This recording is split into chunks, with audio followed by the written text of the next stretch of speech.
안녕하세요. 가치 투자를 추구하는 가트로의 사무엘정입니다. 이번 영상에서는 9월 1주차 경제지표 캘린더를 살펴보도록 하겠습니다. 미국의 증시는 박스권을 한번 뚫고 상승하자 멈출 기미를 보이지 않고 계속 올라가고 있습니다. 결국 나스닥 100의 경우 12,000포인트를 넘기는 데 성공했습니다. 이러한 증시의 상승의 중심에는 첫째로 미국 연준의 꾸준한 양적 완화와 개별 회사채 그리고 지수상품 ETF의 지속적인 매입이 큰 영향을 미친 것으로 보입니다. 두 번째로는 최근 갑작스러운 증가세를 보이고 있는 우리나라의 코로나 확진자 수와는 다르게 코로나 확진자 수가 완만하게 줄어들고 있는 모습을 보이고 있는 미국입니다. 코로나 확진자가 줌과 동시에 미국의 주요 고용지수, 소비지수, 제조업, 비제조업 지수 등 주요 경제 지표들이 좋게 나오고 있어 경제가 실제로 안정화되어 가고 있는 모습을 보이는 것 또한 한 가지 이유가 될 것으로 보입니다. 특히 지난주에는 이전 8월 4주차 경제지표에서 강조드렸던 빅 이벤트인 연준 의장 제롬 파월의 연설이 증시에 큰 영향을 미쳤습니다. 2주 전 FOMC에서는 새로운 경기 부양을 위한 성명을 내지 않아 시장에 실망감을 주었지만 바로 다음 주인 지난주 연준의 의장 제롬 파월이 무려 인플레이션 오버슈팅 이야기를 하면서 시장에 큰 활기를 불어넣은 것에 성공하면서 지난주 증시들이 연속으로 상승 랠리를 이어갔습니다. 제롬 파월의 연설을 통해 시장의 기대감을 충족 혹은 그 이상의 수단을 내밀은 연준 덕에 현재에도 과도하게 부풀려져 있다고 이야기하는 증시는 다시 더 상승할 수 있는 재료를 얻었다고 생각할 수 있겠습니다. 적어도 다음 3분기 GDP의 경우 기대해 볼 만할 것 같습니다.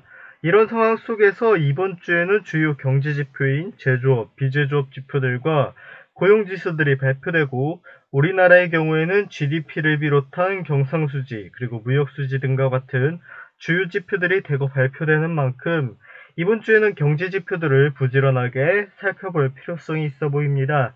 이번 주에는 어떤 경제 지표들이 있을지 지금부터 살펴보도록 하겠습니다. 화요일입니다. 화요일 우리나라의 2분기 GDP가 발표됩니다. 지난 7월에 이루어진 우리나라의 첫 2분기 GDP는 예측치보다 굉장히 안 좋은 성적을 발표했습니다. 예측치는 마이너스 2%로 예상을 했으나 실제 발표는 마이너스 2.9%로 크게 하회했습니다. 코로나가 4월에서 5월 사이에 집중되어 있던 만큼 2분기 타격이 큰 것으로 보입니다. 그래도 다른 나라들에 비해서는 양호한 성적이었습니다. 이번 2분기 GDP 예측치는 이전과 같은 마이너스 2.9%로 예측하고 있는 가운데 실제 발표는 어떻게 나올지 확인할 수 있겠습니다. 8시 우리나라의 GDP가 발표된 뒤 1시간 뒤에 우리나라의 무역수지가 발표됩니다. 지난 4월 코로나로 인해 무역수지가 적자를 기록했지만 이후 다시 회복하면서 지난 6월에서 7월에는 3에서 4조 원의 흑자로 다시 회복하는 모습을 보였습니다. 과연 8월에도 이러한 회복세를 이어갈 수 있을지 지켜봐야겠습니다. 화요일 중국의 홍콩 상하이 은행에서는 우리나라의 제조업 구매관리자 지수를 발표합니다. 이 지수는 7월까지 빠르게 상승하는 모습을 보였습니다. 우리나라의 제조업 경기가 다시 제자리로 돌아오고 있음을 알려주었죠. 하지만 이번 8월 중반부터 시작된 코로나의 확진자 증가세의 여파가 과연 이 지수에 영향을 미쳤을지가 걱정이 됩니다. 과연 8월까지 니케이 제조업 구매관리자 지수는 상승을 이어가는 모습을 보여줄지 보겠습니다. 화요일 중국에서는 가이신 중국 제조업 구매관리자 지수가 발표됩니다. 중국은 코로나의 발생지임에도 불구하고 코로나 발생 이후 빠르게 재정비하고 있는 모습을 보이고 있습니다. 특히 제조업 지표를 살펴보면 지난 7월 오히려 코로나 발생 이전보다 훨씬 성장한 제조업 지수를 확인할 수 있었습니다. 지난 7월 크게 상승한 만큼 이번 예측치는 지난 발표보다는 약간 낮은 52.6을 예상하고 있는 가운데 3주간 예측치 이상의 성과를 발표한 것처럼 이번에도 예측치 이상의 발표를 할지 궁금해집니다. 오전 우리나라와 중국에 이어서 저녁에는 미국의 ISM 제조업 구매자 지수가 발표됩니다. 미국의 제조업 지수는 중국만큼의 상승은 아직 보이지 못했지만 미국 역시 제조업 지수가 가파른 상승세를 보이고 있습니다. 최고점 부분은 아니지만 코로나 이전 미중 무역 정쟁이 한창일 당시보다 더 높은 수치를 보여주면서 미국의 경제가 빠르게 회복하고 있다는 신호를 보이고 있습니다. 예측치마저 이전 발표치보다 높게 예측하고 있고 최근 계속 예측치 이상의 성과를 보이고 있는 만큼 기대가 되는 지표이기도 합니다. 수요일입니다. 수요일 우리나라의 소비자 물가지수가 나옵니다. 지난주 미국의 연준 의장 파월의 오버슈팅 이야기를 하면서 인플레이션 상승을 허용했습니다. 이에 대해서 우리나라도 함께 영향을 받을 수밖에 없을 것으로 보입니다. 소비자 물가지수는 굉장히 중요한 지표 중의 하나이므로 보통 중요도 1개가 대부분이 우리나라의 지수 중 2개의 중요도를 가진 지표이기도 합니다. 이번 우리나라 소비자 물가지수의 예측치는 0.4%로 이전보다 더 좋아질 것으로 예상을 하고 있는 가운데 실제 발표는 어떻게 나올지 확인해야겠습니다. 수요일 미국에서는 ADP 비농업 부분 고용변화 지표가 발표됩니다. 미국의 주요 고용지표 중 하나인 이 지표는 금요일 발표하게 되는 비농업 부분 고용변화 지표를 예측하는 척도로 사용되기도 하는데요.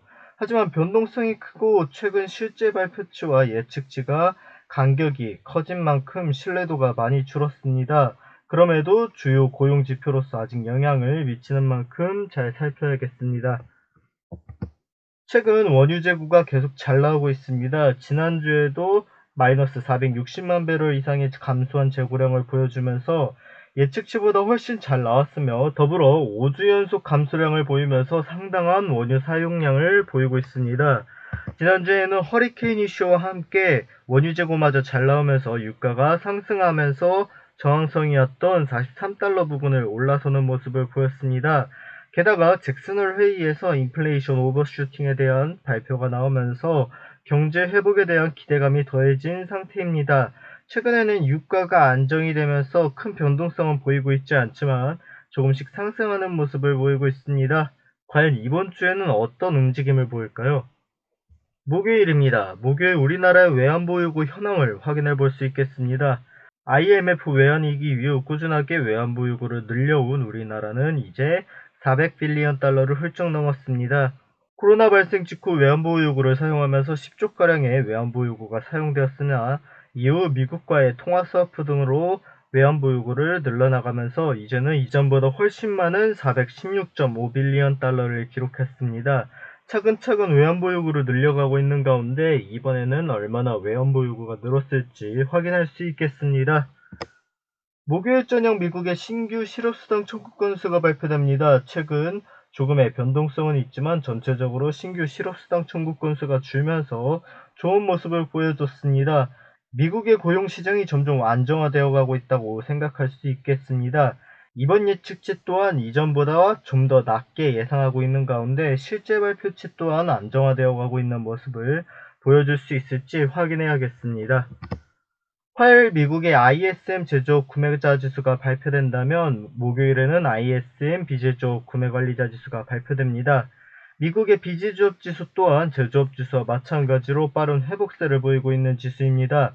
지난 6월부터 큰 폭으로 상승한 비제조업 지수는 지난달 7월에서는 58.1로 코로나 이전보다 더 좋은 수치를 기록했습니다. ISM 비제조업 구매자 지수는 올해 들어와서 단 한 번도 예측치보다 낮은 발표를 한 적이 없습니다. 따라서 이번 예측치가 이전 발표치보다는 조금 낮지만 실제 발표에서는 더 높아질 확률이 존재하는 만큼 기대가 됩니다. 금요일입니다. 우리나라에서는 금요일 경상수지를 발표합니다. 이번 주에는 우리나라의 GDP, 무역수지, 경상수지를 모두 발표하는군요. 무역수지가 회복세를 보이고 있는 것과 마찬가지로 우리나라의 경상수지 또한 최근 두드러지는 회복세를 보이고 있습니다.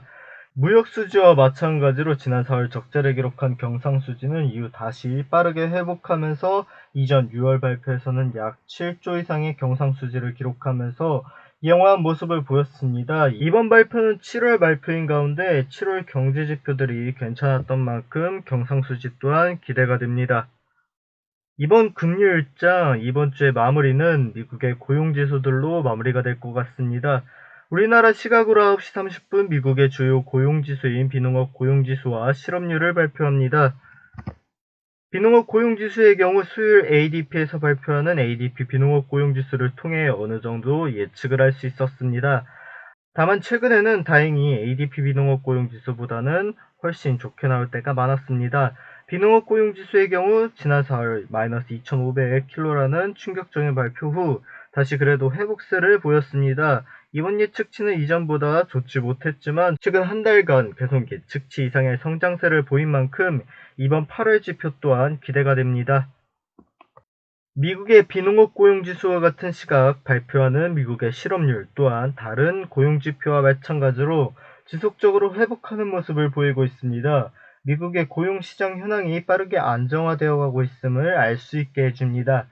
이전 2008년 리먼 사태의 경우 실업률이 크게 치솟은 뒤 매우 느린 속도로 떨어지는 것과는 조금 다르게 매우 급격하게 오른 만큼 빠른 속도로 떨어지고 있습니다.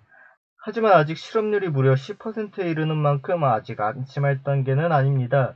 예측치가 9.8%로 이전보다는 좋을 것으로 예측하는 가운데 실제 미국의 실업률 발표는 어떻게 나올지 확인해 볼 수 있겠습니다. 이번 주에는 미국과 우리나라의 주요한 경제 이벤트들이 많이 있습니다. 지난주 막바지에 큰 오버슈팅이라는 큰 이슈가 터진 만큼 이번 주에도 많은 영향을 미칠 것으로 예상이 됩니다. 이번 주에도 주요 이슈와 지표들을 잘 체크하면서 시장의 동향을 살피시면 좋겠습니다. 네, 이번 영상은 여기까지입니다. 끝까지 시청해주신 여러분 감사합니다. 이 영상이 도움이 되셨다면 좋아요와 구독 그리고 공유 부탁드리겠습니다. 가투르의 사무엘정이었습니다. 감사합니다.